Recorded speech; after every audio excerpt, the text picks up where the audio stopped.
Hello, everyone, and welcome to the Leading with Data podcast. This is Jason Dorsey, and I'm so excited that you joined us today for this show. We have a phenomenal show, somebody who I think very, very much of, who is leading such important work right now and really brings a different perspective to data and how data intersects with trends that are happening in the world. So, of course, I'm talking about the fantastic Jonathan Greenblatt, who runs the Anti-Defamation League.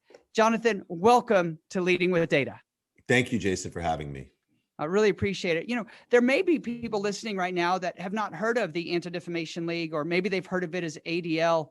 I'd love if you could just, let us know a little bit about the organization and how you got into your current role.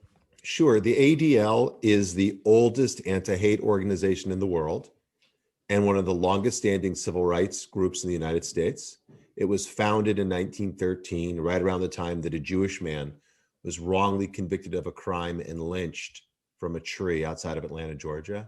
In that moment, Jews faced in the United States what we would now call sort of systemic discrimination. They were barred from many professions, quotas kept them out of universities, they couldn't actively live where they wanted to because restrictive housing covenants prevented that. They couldn't get health care in lots of places. It went on and on. And in that moment, a group of Jews got together after this man was lynched and said, we actually need to stop this. And they sat down and they wrote a charter. I think in our parlance today, we call it a mission statement.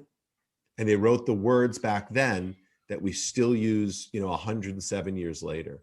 They wrote that the purpose of the ADL is to, quote, stop the defamation of the Jewish people and secure justice and fair treatment to all.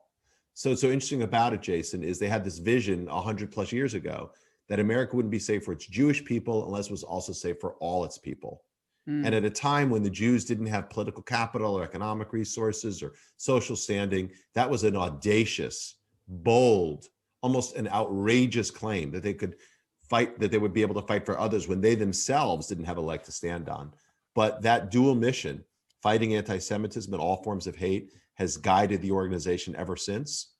Today, ADL, basically we do four things.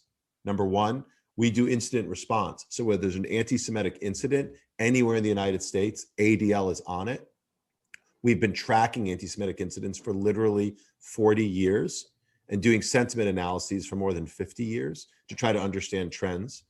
Number two, we do advocacy. We try to change laws in the courts and in Congress in order to not just protect the Jewish people, but all minorities. So for example, ADL is the organization that got hate crimes laws kind of established in this country, 20 and 30 years ago at the state level, and then worked its way up to creating a federal law. So we do a lot of advocacy. Number two, we do education. Long ago, they realized you can't just arrest or legislate your way to stop hate. Jason, you have to change hearts and minds. Today, the ADL is one of the largest providers in the country of anti-bias, anti-hate content in schools, reach 1.5 million school children every year. And then finally, we work with law enforcement, not just to track hate crimes, as I already mentioned. We also help them investigate. We have a whole research unit that tracks extremists, and we train. ADL is the largest trainer of law enforcement in America on issues of extremism and hate. We train 15,000 officers every year. Like we train every new FBI class in Quantico. We train the NYPD. We train big city, state, and federal agencies. And that's critical. So we get the hate crimes law passed. We train the law enforcement how to deal with hate crimes. And then we educate children so they are, we condition the environment so hate doesn't happen. So that's kind of our theory of change. And we have 25 regional offices across the United States who actually do this work every day on the ground in schools, in city councils, in community centers, trying to fight hate. Wow. And that's so important, especially in these times. I think I would argue maybe it's never been more important than right now, particularly with all the misinformation, disinformation, other things that are playing out. So Jonathan, just a quick short version. How did you get into this current role, and what is that current role? And then we'll jump into the data questions. So as I'm the CEO of ADL. I've been in this job for about 5.5 years, but it's a crazy story. I never expected to be here today. I was recruited, it missed my first nonprofit job, but I was recruited into the role. I had been serving as the head of the Office of Innovation at the White House for President Obama. President Obama wanted to bring innovation into the West Wing, and he wanted someone who'd actually to accelerate economic recovery and boost job creation. And he wanted someone who'd actually, created economic return and jobs to run it. So at the time I was back out in California. I mean, I've spent most of my life starting and scaling companies. After business school at Kellogg, my first company was a small startup called Realtor.com that ended up getting very big and going public. And I had a great run there. And I ran consumer products, at the end of the day through the IPO. And then I left that to start with my roommate from business school, a company called Ethos Water, a bottled water business that donated half of its profits to help children around the world get clean water. And then we raised a bunch of money, grew it to a nice size. Then we sold it to Starbucks. And I worked at Starbucks for some time, running the bottled water business and serving on the board of the Starbucks Foundation. And then I came back to LA and got recruited to run a media company and took a small, unprofitable, socially responsible media business and scaled that up to a profitable enterprise. And then we spun out a venture from that Google invested in. And so I incubated a business at Google called All for Good that, again, grew. And it basically, All for Good did for volunteer listings what Realtor had done for real estate listings. And that was, whereas Realtor was a Web 1.0 company, this was a Web 2.0 company. And we can talk about that if you want. And then after that got acquired, I was at a private equity firm and I went to the White House. So it's a long way of saying most of my life's been in business, a little bit of time in government service, never anything like this before, but I'm the grandson of a Holocaust survivor. Anti-Semitism has helped shape my life. And when this old institution wanted a new CEO to help modernize it and transform it, I thought I would do it for a couple of years. It'd be exciting and give it a whirl. And then, when I started on the job at ADL, the same week that Donald Trump announced his candidacy, and sort of the wheels kind of came off. So it's been quite a roller coaster ride for the last 5 years. Wow. Well, thank you for that context. We have a variety of listeners, from executives to those professionals in venture, private equity, and so forth. And it's always great to get that kind of context. As our listeners know, I've run lots of private companies and serve on boards of both public and private companies, and have been through some that have been wildly successful and some that have totally failed. So to hear a track record like yours is really inspiring. So thank you for sharing that. Well, I'll just share, I've been more effective as an executive, much less effective as an investor. So I've done my share of angel investing and learned the hard way that it's a little bit like, unless you do it for a living, it's a little bit like gambling. So. Yeah, very true. Very true. I work with a venture capital firm as a venture partner, and being in all the deal meetings, it certainly tells you the value of information and having a team around you versus trying to do it one-on-one. So here's the question. The first one, this is a fun one. What is the most important decision you've made using data, and how did it work out? The most important decision in my life, basically? Yeah, or at ADL or at one of the other companies. Doesn't have to be sort of current. I think at ADL, one of the things that makes us interesting, we're a 501c3, nonprofit organization, so we can't be political or partisan. And we're operating in an age of polarization when there's an incredible amount of division and people want you to kind of choose a side, pick a team. But my view is actually, if you think about it, ADL's job is not to pick a team. It's to be like the ump on the field, call balls and strikes. When I was in high school, I was a little league umpire for many years to make money. And I remember what it's like. You call them balls and strikes. The home team hates you. The away team hates you. But, that's really what you got to do. And I think the way that when I came at this job in 2015, I realized one of our greatest assets at ADL was our data. Not just like, the significance of our voice or our legacy, but it's the data that makes those things possible. Mm-hmm. Again, having done attitudinal surveys for 50 plus years, about attitudes, about tolerance in the United States, having collected data about, hate crimes is one of the things we look at. The ADL has better intelligence and information about anti-Semitic incidents than not just any other nonprofit in the United States, Jason, any other government agency, because we've been doing it for 40 years. So I try very hard to take an evidence-based approach with the policies we develop and to ground our opinions, to ground our statements in data. So we're using data on a daily basis. And if you look at many other nonprofits, many other advocacy groups, they take opinions and they often, get caught up in the politics of the day. We try very hard to stick with the data, because I think ultimately that is, if there's some empiricism to what we do, it diminishes the polarization and we all end up in a better place. Yeah, I love it. I feel like you must listen to every show because that's certainly my mantra here is, we want to separate myth from truth through data. We're not trying to pick sides. We're just trying to bring accuracy and truth forward. And then we can make decisions. So Mhm. what a great perspective. All right, so this will be fun then. What is an unexpected opinion you have about data or the future of data? Well, it's interesting. I mean, I think one of the challenges we have is, we could find ourselves, the old adage of the tyranny of choice, right? Like when you walk to a supermarket and there's an infinite number of things and you don't know the cereal boxes, you don't know which one to choose. Well, today we have so much data. It's almost like a tyranny of data. How do you kind of improve the signal to noise ratio? So in an environment where everything is recorded, right? Not just every click and every keystroke, but every sound we make by the devices in our homes, right?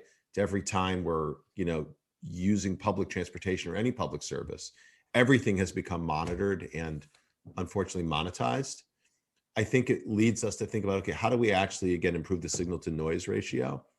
And I think part of value creation in the 21st century are those organizations that are actually able to do that effectively, Mhm. right? To help us discern what really matters and find the significance among all of the information that's out there. The ability to do that kind of pattern recognition becomes even more difficult in an environment where, again, data is so ubiquitous and overwhelming, but I think it's critical to success.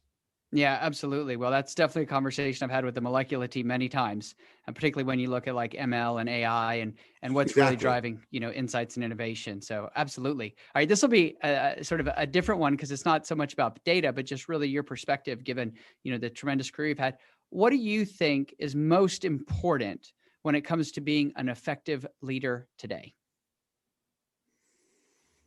Well, I'll give you two thoughts on that. I mean, I start every meeting. Look, I've been blessed to have some success in the business world, in tech, in CPG, in retail, in media. I've done different categories or different industries. But I don't think I was successful because I had the best water or because I had the best package or because I had the best editorial content or the best algorithms. I think I was successful in these ventures to the extent that I was. Um, because of two interrelated things: people and culture. Hmm. Could I recruit and retain best of class talent to my organization? And could I create an environment in which that talent could kind of innovate and really flourish? Hmm. And so it's interesting at ADL today. I mean, literally every weekly senior staff meeting, every quarterly all hands meeting, every board of directors meeting, I always start with people and culture.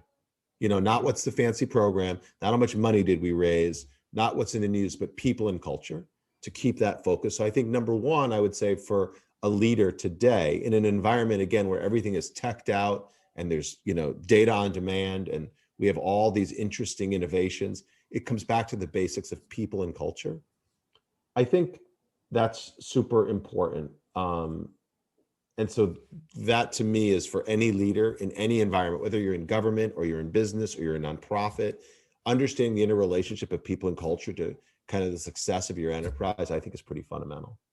Gotcha. And so going a little bit deeper on that, then, is there one thing that you do or that you've done throughout these different enterprises and organizations, or maybe you're doing now, that you find really helps you with people and culture? Could be an action, could be a tradition, just an approach or something that you take that you find really helps to create the culture or bring in and engage the people the way that you just described?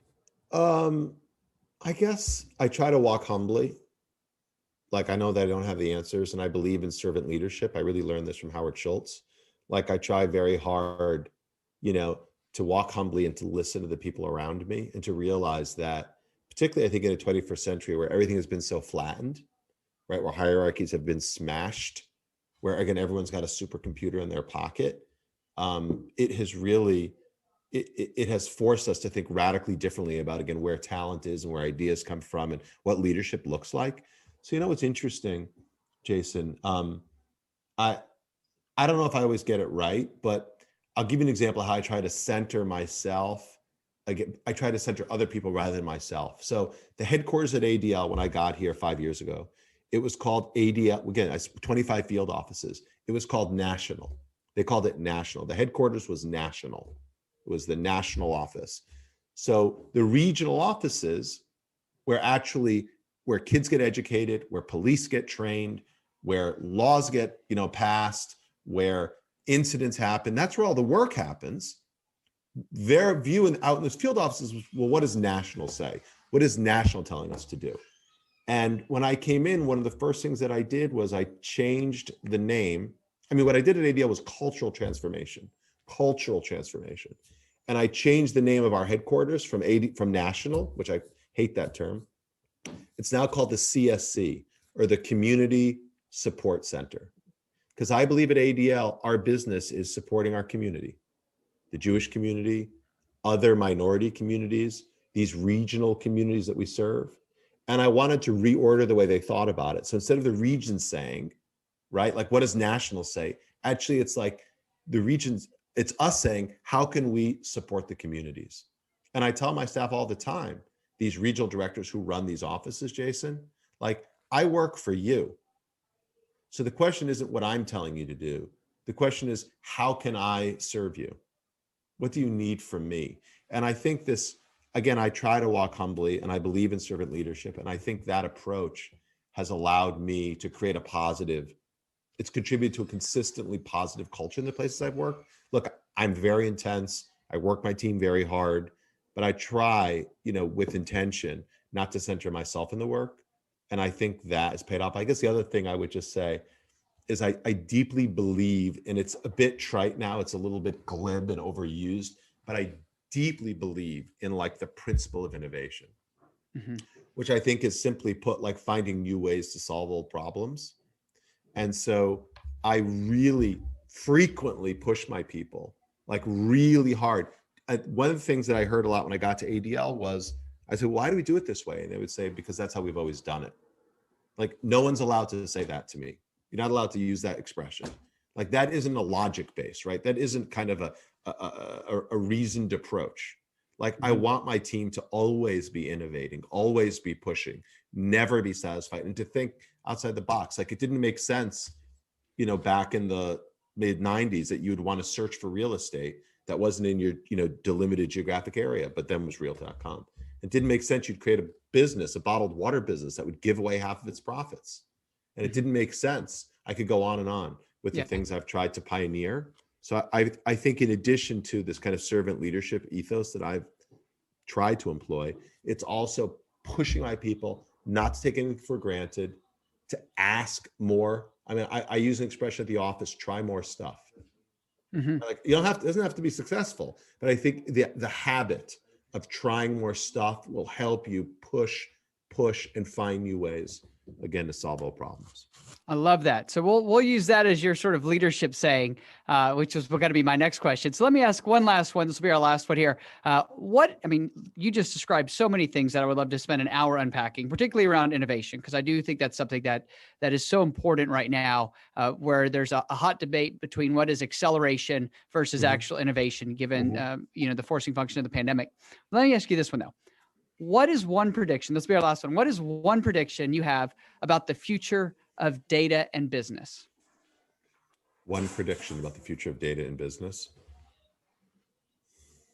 Well, I think one of the things we have to realize that, and this probably isn't new to you or your listeners, but data is a precious resource. So again, even in an environment where it's ubiquitous, where again, every click is counted and every move is monitored, and so it seems infinite, the reality is, I think success is very much derived from how you can make sense of the data, how you can do the pattern recognition, pull it together. So I think what you're going to see in the years ahead, whether it's, with your wearables or with your other devices and whatnot, is value comes from the organizations, companies who are able to stream the data together in novel ways, again, to create more value. So that could be, the company that, again, is looking at my health stuff here, my like monitoring my health on my wrist, because it's got an interesting novel application on my Apple Watch. And then it's combining with information from my smart refrigerator about the food intake that I have to offer customized recommendations about how to be optimizing my diet, So I think that kind of, again, novel applications that stream together data in interesting and kind of maybe just again, the word would be novel or unpredictable ways, I think will be very exciting. Love that. So Jonathan, if people want to follow you or follow the ADL online, is there any places you recommend they go or social media? Where would you send them? I'm now starting to play with Clubhouse, which is pretty cool, but I think we're easier found at Twitter. I'm Jay Greenblatt, ADL. ADL is just ADL on Twitter. You can also find us on Facebook and Insta and lots of other places. Awesome. Well, thank you for the wealth of information and perspective. This was definitely a very fun show. I know I learned a ton. And I want to thank, again, Molecula for making this possible. And to all of our listeners, thanks so much for joining us today. And please look out for the next show. We got a great one dropping soon. This is Jason Dorsey. Thank you so much for your time today. And Jonathan Greenblatt, thank you so much for the wisdom, insights, and always the perspective that we value. So thank you so much. Thank you very much. I appreciate it.